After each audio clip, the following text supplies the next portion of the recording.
So what is it that leads people into entering violent radicalisation and extremist causes?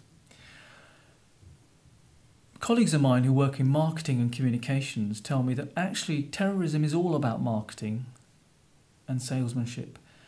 And what terrorism involves is marketing terror and communicating terror and instilling fear in people.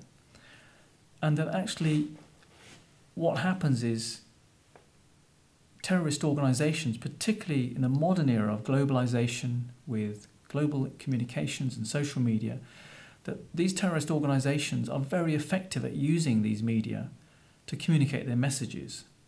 They have two effects. Firstly, they provoke terror and fear in the population at large, and that's one of the objectives. And this terror and fear leads to a counter-response, which, if too extreme, can damage democracy and can lead to quite draconian responses, which then cause social divisions and actually can breed extremism and protest and violent protest. So that's one process that takes place. My friends in communications and marketing tell me that actually one of the opportunities provided by social media for these terrorist organisations is that they're available 24/7. They can modify their message very quickly depending on the latest news. And they're always available to individuals who are vulnerable, who might be using the internet, which practically everybody uses, especially younger populations. They're available always to individuals using social media. Is it that simple? Well, individuals who are vulnerable tend to be in search of an identity or a potent identity, tend to be isolated. And they might identify with a particular cause. But we know that in any sales venture, no matter what you buy, whether it's cars or clothes, you really want to buy it. You want to buy the goods. You're persuaded that the goods are needed.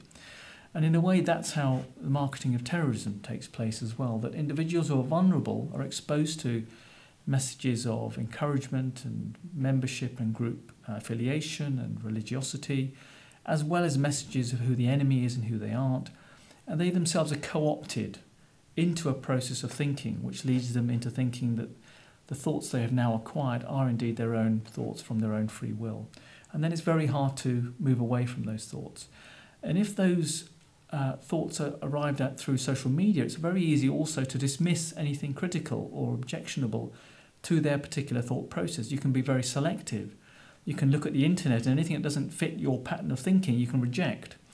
And therefore it's a very powerful medium where individuals think they're discovering new knowledge, but most of the time they're nurturing particular trajectories of knowledge which they've been persuaded are the right sort of ways of thinking and the right ways of pursuing a solution to the world's problems.